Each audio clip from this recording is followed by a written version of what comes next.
Assalamualaikum warahmatullahi wabarakatuh.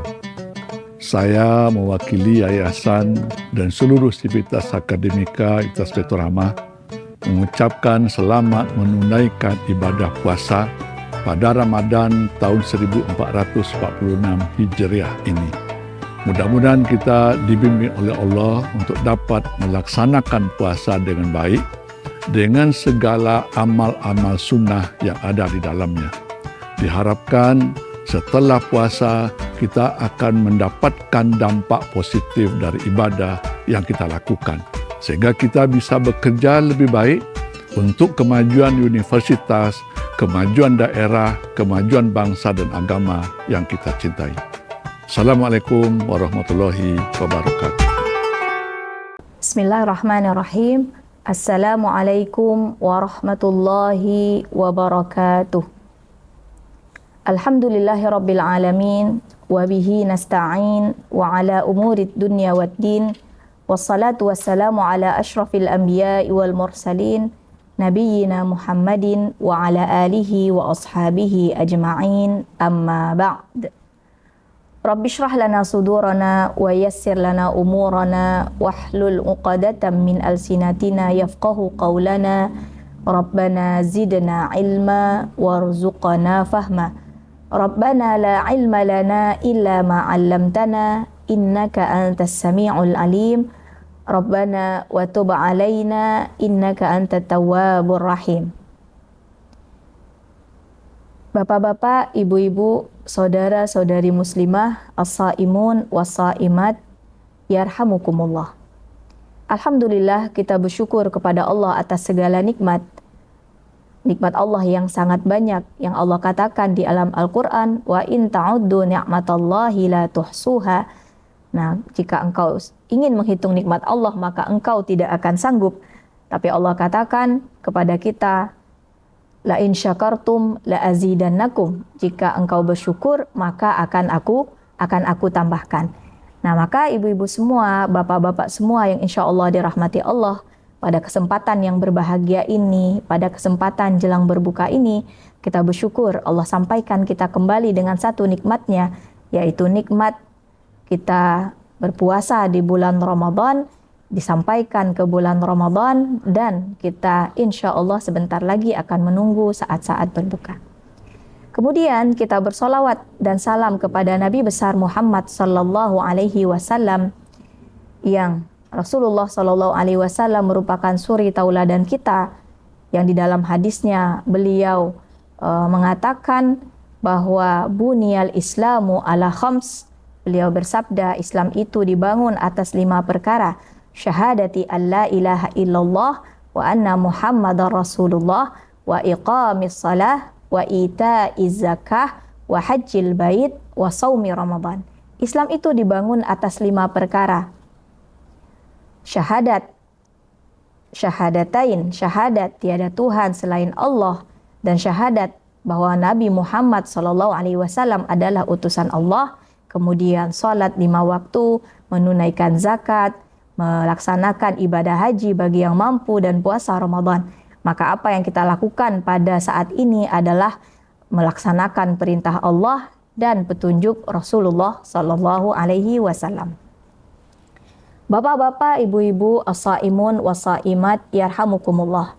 Insyaallah pada kesempatan yang berbahagia ini kita akan sama-sama membahas satu topik terkait nazar, ya, fikih nazar. Nah, mungkin bapak-bapak, ibu-ibu semua ketika mendengar istilah ini, ya, nazar, apa itu nazar? Nah, mungkin sebelum ini sudah ada di antara kita yang mengerjakannya. Ya, misalnya dengan ungkapan, kalau saya sembuh, nanti saya berinfak sekian. Atau kalau anak saya lulus perguruan tinggi, nanti saya akan berkurban. Ya. Atau kalau saya nanti diterima bekerja PNS, nah nanti saya akan puasa sebulan misalnya. Masya Allah, ya, di antara kita mungkin ada yang sudah melaksanakan ini. Nah, lalu bagaimana hukumnya di dalam Islam? Apa itu nazar dan hukum-hukumnya? Insya Allah kita akan membahas topik ini pada kesempatan yang berbahagia ini. Bapak-bapak, ibu-ibu, as-saimun was-saimat yang berbahagia. Nazar adalah suatu amalan yang ada pensyariatannya di dalam Islam. Nah, adapun pengertian nazar itu sendiri adalah ketika seseorang mewajibkan kepada dirinya salah satu ibadah yang aslinya bukanlah merupakan satu kewajiban, tapi dia mewajibkan kepada dirinya dalam bentuk pendekatan sebagai salah satu bentuk pendekatan kepada Allah. Dalam artian apa? Misalnya puasa Senin Kamis itu bukanlah suatu amalan yang wajib. Ya, tapi dia mewajibkan mengatakan kalau begini nanti saya akan puasa Senin Kamis. Nah, kalau seandainya saya begini nanti saya puasa Senin Kamis. Yang aslinya puasa Senin Kamis itu bukanlah suatu amalan yang wajib, tapi menjadi wajib karena apa yang dikatakan oleh orang tersebut. Nah, maka di dalam Islam itulah yang dikatakan dengan nazar, yaitu mewajibkan atas diri sendiri untuk melakukan suatu ibadah atau pendekatan diri kepada Allah Subhanahu wa taala yang ibadah tersebut pada asal hukumnya tidaklah wajib. Allah Subhanahu wa taala berfirman di dalam surat Al-Hajj ayat 29, "Wal yufu nuzurahum." Dan hendaklah mereka melaksanakan nadarnya.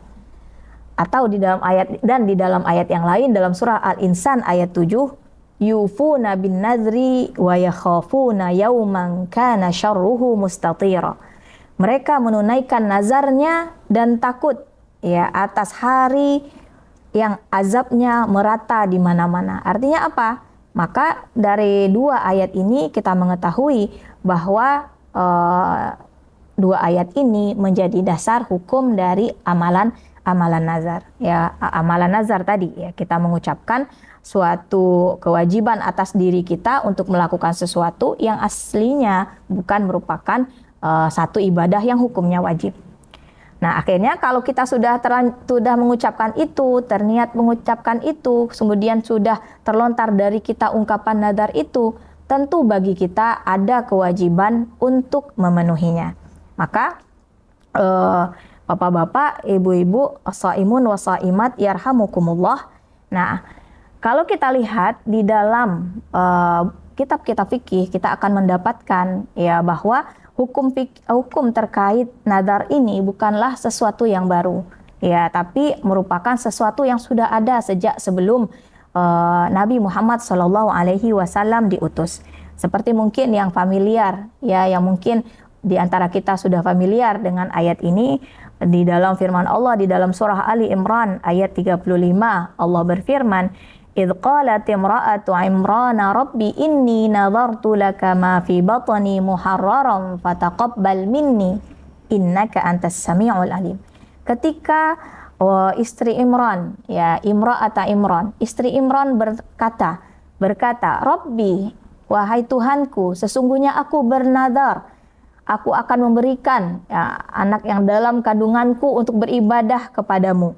Fataqabbal minni, maka terimalah nazarku ini, maka terimalah persembahanku ini. Innaka antas samiul alim. Sesungguhnya engkau maha mendengar lagi maha mengetahui." Nah, maka yang di sini kita tahu ya sebelum Nabi Muhammad SAW diutus, tentang nazar ini sudah ada ya, bahkan dalam kisah keluarga Imran yang disebutkan di dalam surah Ali Imran yang tadi kita bacakan. Adapun di dalam syariat kita, ya memang sebagaimana yang sudah kita sebutkan tadi, bahwa Allah menyebutkan dalam surah yang tadi kita bacakan, kemudian sebagaimana juga firman Allah di dalam surah Al-Baqarah ayat 270, wa ma anfaqtum min nafaqatin aw nadhartum min nadhrin fa innallaha ya'lamu. Nah, dan apa yang engkau nafkahkan, engkau infakkan dari nafkah, dan yang engkau sebutkan dari nazar yang telah engkau sebutkan, maka sungguhnya Allah mengetahui. Wa ma lidh-dhalimina min ansar, maka tidak adalah pendukung penolong bagi orang-orang yang zalim. Kemudian Allah juga mengatakan yufuna bin nadri wa yakhafuna yawman kana syarruhu mustatira. Nah, sebagaimana juga di dalam hadis Nabi Muhammad SAW bersabda, "Man nadhara ayuti Allah falyuti'hu wa man nadhara ay ya'siyahu fala ya'sihi. Siapa yang bernazar untuk taat kepada Allah, maka hendaklah dia taat. Dan siapa yang bernazar untuk bermaksiat kepada Allah, maka janganlah dia bermaksiat kepada Allah. Nah, dari beberapa dalil-dalil yang tadi kita sebutkan, baik dari Al-Quran maupun dari hadis, nah maka ayat-ayat dan hadis tadi menunjukkan tentang masyru'iyah atau ada pensyariatan nazar di dalam Islam. Dalam artian ada amalan ini. Kalau tidak akan disebutkan di dalam ayat-ayat Al-Quran dan hadis Nabi. Nah, artinya apa? Kalau kita ambil contohnya dalam hadis Nabi SAW, man nadhara ayyuti Allah falyuti'hu. Siapa yang bernazar untuk mentaati Allah, maka hendaklah dia mentaatinya. Dalam artian siapa yang bernazar dengan amalan-amalan ketaatan, siapa yang bernazar dengan perbuatan-perbuatan yang baik, siapa yang bernazar dengan ibadah yang mendekatkan diri kepada Allah, maka hendaklah dia melakukannya, taat kepada Allah dengan nazarnya tadi. Tapi siapa yang bermaksiat dengan hal-hal yang bertentangan dengan syariat, siapa yang bernazar dengan hal-hal yang bertentangan dengan syariat, dengan maksiat, dengan perbuatan yang tidak baik, maka tidak boleh dia mentaati atau melakukan atau bermaksiat kepada Allah dengan nazarnya tadi. Sehingga di sini kita ketahui bahwa nazar mestilah dengan sesuatu yang baik yang merupakan bentuk ketaatan kepada Allah. Nah, kalau kita kembali kepada makna nazar tadi, maka kita mewajibkan sesuatu yang aslinya hukumnya tidak wajib, kemudian kita bernazar sehingga dia menjadi wajib kepada kita. Contohnya seperti tadi, kalau anak saya lulus perguruan tinggi, lulus misalnya tes masuk perguruan tinggi, kalau lulus nanti saya akan berkurban 1 ekor kambing. Nah, maka dia perbuatan, ya, dia menggantungkan, istilahnya anaknya lulus. Kalau lulus anaknya, maka dia kurban dengan 1 kambing. Berarti apa? Kalau anaknya tidak lulus, berarti dia tidak mengorbankan kambing. Tapi kalau anaknya lulus, dia akan berkurban 1 kambing. Yang aslinya kurban itu hukumnya sunnah muakkadah, tapi karena dia menjadikan itu, menggantungkannya dengan satu amalan yang baik, anak saya lulus perguruan tinggi kan bukan sesuatu yang maksiat. Maka dia kalau anaknya lulus, maka dia berkewajiban melakukan kurban yang tadi disebutkan. Nah, adapun jika seseorang berniat dengan satu maksiat, contohnya, kalau saya nanti lulus PNS, saya akan mempersembahkan kambing di gunung itu. Nah, contohnya seperti itu, bukan dengan tujuan lillah. Ya, maka itu tidak boleh. Atau amalan yang digantungkannya pun bukan sesuatu yang syar'i. Seperti contohnya, kalau nanti saya berhasil maling mobil ini, nanti sebagiannya saya sedekahkan. Nah, itu juga bukan sesuatu yang dibolehkan, karena dia menggantungkan amalan yang jelas-jelas amalan itu bentuk maksiat kepada Allah Subhanahu wa taala, ya, dengan mengambil hak orang lain. Nah, maka itu pun tidak boleh. Maka amalan yang digantungkan baik, ya, istilahnya dibolehkan dalam syariat, dan amalan yang akan kita kerjakan jika amalan yang tadi kita gantungkan itu terjadi, maka itu pun harus juga sesuatu yang syar'i, tidak bertentangan dengan syariat. Karena sebagaimana kita sebutkan tadi, siapa yang bernazar dengan kebaikan, ya, dengan satu untuk mentaati Allah, taati. Tapi kalau dia nazarnya saya mau maksiat kepada Allah, tentu jangan maksiat, ya, tidak sah nazarnya, dan juga tidak perlu untuk dipenuhi jika nazarnya seperti itu. Tetapi bapak-bapak dan ibu-ibu, as-saimun was-saimat rahimakumullah, meskipun di dalam Islam ada syariat, ya, ada istilahnya ada pensyariatan nazar ini berdasarkan dalil yang tadi kita sebutkan, maka tapi sebenarnya perbuatan nazar ini bukanlah sesuatu yang dianjurkan, ya. Kalau seandainya kita menggantungkan, kita mewajibkan satu amalan kepada diri kita karena keinginan kita untuk sesuatu perkara, ya, ibaratnya apa? Ibaratnya kita menggantungkan, kita mau ibadah ini, kita menggantungkan mau sedekah, kita menggantungkan mau puasa misalnya, kita menggantungkan mau kurban. Kalau keinginan kita tercapai. Dalam artian kalau saya jadi PNS nanti saya begini, saya puasa misalnya. Nah, maka sebenarnya meskipun ada persyariatannya di dalam syariat kita, nah tetapi amalan nazar ini bukanlah sesuatu yang dianjurkan. Dalam artian kalau kita mau puasa, kenapa kita harus menggantungkan dengan satu amalan, ya ibaratnya seperti itu. Kenapa tidak puasa saja? Atau contohnya nanti kalau saya misalnya sembuh, maka saya akan berzakat atau bersedekah. Kenapa tidak kita sedekah dulu? Ya, mudah-mudahan dengan sedekah ini anak saya sehat. Ya, kenapa harus menggantungkan satu keinginan kita dengan satu ibadah yang sejatinya ibadah itu bisa kita lakukan tanpa harus digantungkan dengan amalan tadi. Nah, meskipun memang kalau kita lihat pendapat ulama, nah itu memang ada perbedaan. Ada ulama yang mengatakan nazar itu hukumnya mubah, dalam artian boleh asalkan tidak bertentangan dengan syariat apa yang dinazarkan dan apa balasan yang akan diberikan ketika yang dinazarkan itu terpenuhi.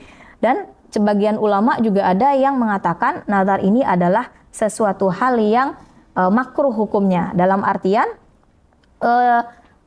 istilahnya tidak dianjurkan, ya, dalam artian jangan sampai nanti kita mau melakukan ibadah karena kita menggantungkan, dalam artian keinginan kita kalau terpenuhi baru saya ibadah, kalau nggak terpenuhi saya nggak ibadah. Nah, seolah-olah bagaimana gitu ya. Bahkan dalam satu ungkapan ada ulama yang mengatakan ini seolah-olah kita tidak beradab kepada Allah Subhanahu wa taala. Dalam artian apa? Kalau begini seolah gimana ya? Kalau saya begini ya Allah nanti baru saya lakuin ibadah. Kalau saya dapat ini baru saya dapat ibadah. Nah, meskipun sebenarnya ada syariatnya, nah tetapi tentu kalau nazar itu sudah terucapkan, kalau nazar itu sudah kita ungkapkan, maka tentu wajib bagi kita untuk memenuhi nazar sebagaimana yang telah kita sebutkan. Artinya kalau sudah terucap ya jadi wajib hukumnya untuk memenuhi nazar tersebut. Ya, jangan sampai nanti nazarnya sudah terucap kemudian tidak kita penuhi. Maka bapak-bapak, ibu-ibu, as-saimun was-saimat, berhati-hati juga dengan nazar kita. Bernazarlah dengan sesuatu yang kita sanggup. Bernazarlah sesuatu yang mungkin kita penuhi.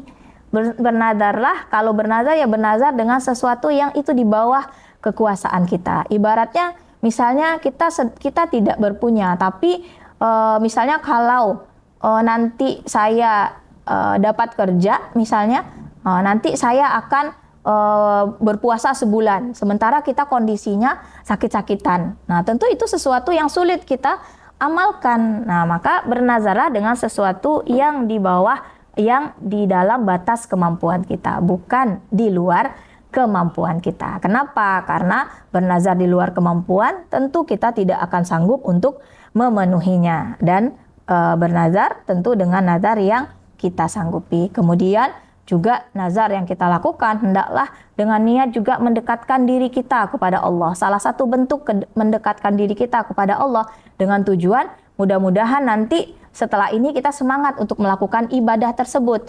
Jangan hanya sekedar menggantungkan satu keinginan kita dengan satu amal ibadah, tapi sebatas itu saja. Dalam artian kalau sukses nanti saya berzakat, saya sedekah, tapi setelah itu nggak pernah lagi sedekah. Nah, tapi mudah-mudahan nazar yang kita ungkapkan dengan meniatkan nanti kalau seandainya berhasil kemudian satu ibadah kita lakukan, mudah-mudahan ibadah yang awalnya merupakan satu nazar, nah itu insya Allah nanti menjadi amal ibadah yang senantiasa kita lakukan. Kemudian saya teringat bapak-bapak, ibu-ibu, as-saimun was-saimat yarhamukumullah. Nah, kenapa tadi kita sebutkan ya meskipun ada pensyariatannya di dalam syariat kita, tetapi tidak termasuk hal yang tidak dianjurkan, tidak dielu-elukan, sebagaimana diriwayatkan dari Abdullah bin Umar radhiyallahu anhu bahwa Nabi Shallallahu alaihi wasallam naha anin nadhr.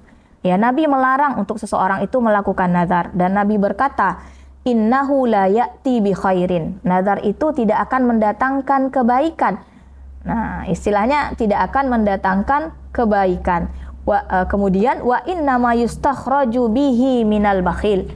Nah, tetapi nazar itu hanya apa? Hanya akan mengeluarkan sesuatu yang sulit dikeluarkan dari orang yang bakhil. Artinya apa? Seolah-olah orang yang menazar itu memang dalam artian bakhil. Bakhil ibadah, bakhil sedekah dan sebagainya. Nah, sebagaimana yang disebutkan Nabi tadi, wa innama yustakhraju bihi minal bakhil. Kalau nggak bernazar, dia nggak berzakat. Kalau nggak bernazar, dia nggak puasa. Kalau nggak bernazar, dia nggak berkurban.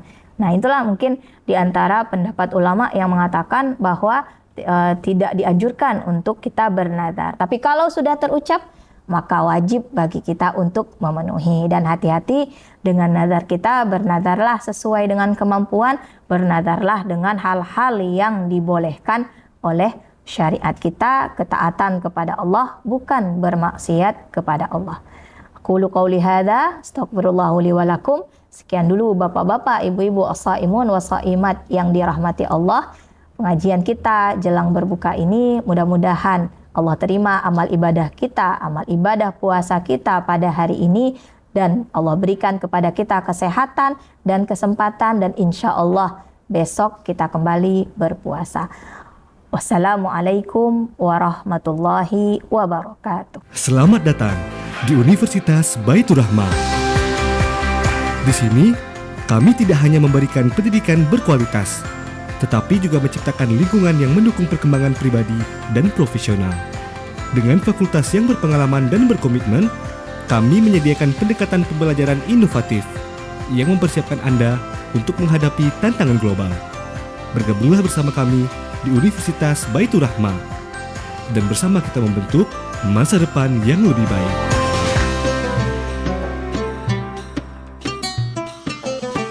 Marhaban ya Ramadan. Saya mewakili keluarga besar Baitur Rahmah menyampaikan selamat menunaikan ibadah puasa pada Ramadan 1446 Hijriah.